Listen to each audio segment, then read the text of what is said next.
क्या कभी ऐसा महसूस हुआ है कि भाई हम और भी बहुत कुछ हासिल कर सकते हैं, पर अगला कदम क्या हो ये समझ नहीं आ रहा। देखिए, हम सब अपनी असल क्षमता तक पहुंचना चाहते हैं, तो आज हम प्रोफेशनल कोचिंग को समझेंगे, एक ऐसा तरीका जो इस सफर में एक भरोसेमंद साथी की तरह काम कर सकता है। सोचिए जरा, ये सवाल सिर्फ एक उम्मीद नहीं जगाता, ये हमें सोचने पर मजबूर करता है, क्योंकि अक्सर हमारी सबसे बड़ी ताकत, हमारी सबसे बड़ी क्षमता बस एक नए नजरिए या एक सही सवाल की दूरी पर ही तो होती है।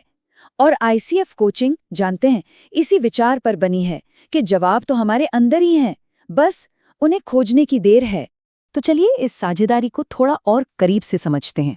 देखिए, कोचिंग का मतलब सिर्फ सलाह लेना देना नहीं है, नहीं, इसकी जो नींव है वो एक बहुत ही खास रिश्ते पर रखी गई है। एक ऐसी पार्टनरशिप जहां कोच और क्लाइंट मिलकर एक साथ काम करते हैं। ये जो आप देख रहे हैं, ये है इंटरनेशनल कोचिंग फेडरेशन की ऑफिशियल परिभाषा, और इसमें जो सबसे दिलचस्प बात है ना, वो है ये शब्द: साझेदारी, प्रेरित करना और रचनात्मक प्रक्रिया। गौर कीजिए, यहाँ कुछ भी थोपा नहीं जा रहा, बल्कि ऐसा लग रहा है जैसे साथ मिलकर कुछ खोजा जा रहा है। तो सवाल ये है कि एक ऐसी पार्टनरशिप जो हमें प्रेरित करे, आखिर वो किन उसूलों पर टिकी होती है? आईसीएफ कोचिंग की जो बुनियाद है, वो कुछ ऐसे मूल सिद्धांतों पर है जो इसे इतना असरदार बनाते हैं। चलिए एक एक करके इन्हें समझते हैं। सबसे पहला और सबसे जरूरी सिद्धांत है साझेदारी। इसको ना ऐसे समझिए, कोच कोई बॉस या टीचर नहीं है, बल्कि एक हमसफर है। वो ये नहीं बताता कि अरे इस रास्ते पर जाओ, नहीं, वो उस रास्ते पर साथ चलता है और अपना रास्ता खुद खोजने में मदद करता है। दूसरा, सब कुछ टिका है नैतिक अभ्यास और गोपनीयता की नींव पर। मतलब एक ऐसी सेफ स्पेस बनाना जहां कोई भी खुलकर अपनी बात रख सके, ये जानते हुए कि भाई सब कुछ कॉन्फिडेंशियल रहेगा और उनके हर फैसले का सम्मान होगा। तीसरा सिद्धांत, इसका लक्ष्य केंद्रित होना। देखिए, ये सिर्फ अच्छी अच्छी बातें करने के बारे में नहीं है। हर सेशन का एक मकसद होता है, भविष्य के लिए एक साफ रास्ता बनाना और उस पर आगे बढ़ने के लिए ठोस असली कदम तय करना। ये पूरी तरह से एक्शन पर आधारित है। और आखिर में शायद सबसे शक्तिशाली सिद्धांत, ये क्लाइंट केंद्रित है। मतलब ये इस विश्वास पर आधारित है कि अपनी चुनौतियों के एक्सपर्ट तो हम खुद हैं। कोच जवाब नहीं देता, वो ऐसे सवाल पूछता है जिससे जवाब खुद ब खुद अंदर से निकल आते हैं। अच्छा, तो अब जब हम ये जान गए हैं कि कोचिंग क्या है और क्यों है, तो अगला सवाल मन में आता है कि भाई ये काम कैसे करती है। चलिए आगे बढ़ते हैं और देखते हैं कि इसकी पूरी प्रक्रिया आखिर दिखती कैसी है। देखिए, ये प्रक्रिया किसी आम बातचीत जैसी नहीं है, ये बहुत ही व्यवस्थित है। जैसा कि यहाँ दिख रहा है, ये एक सफर की तरह है। शुरुआत होती है लक्ष्य तय करने और विश्वास बनाने से। फिर कोच गहराई से बात को सुनता है, जिससे एक नई जागरूकता पैदा होती है। और आखिर में ये सब कुछ विकास को हकीकत में बदलने में मदद करता है।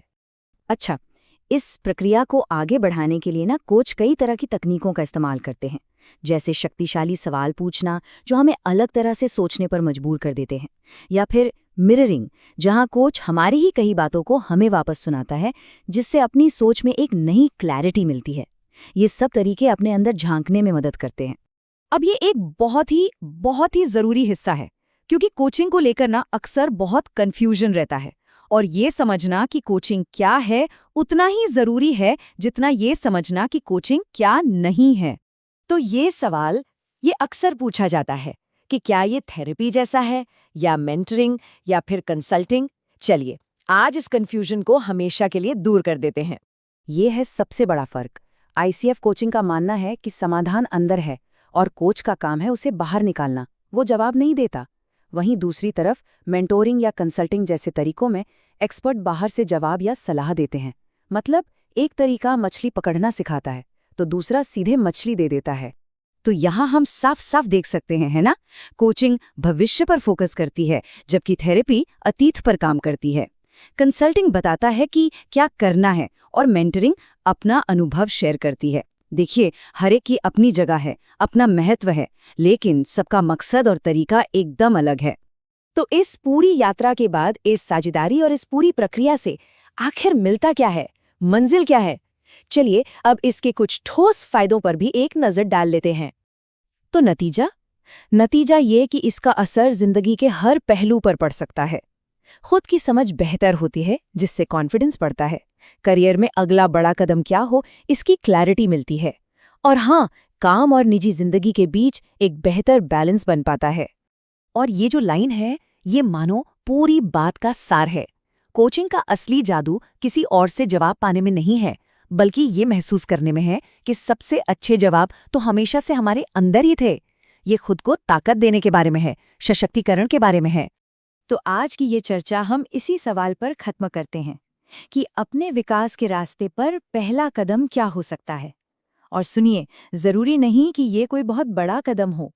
कभी-कभी एक छोटा सा बदलाव भी एक नई शुरुआत हो सकता है। इस सफर के बारे में सोचने के लिए बहुत-बहुत धन्यवाद।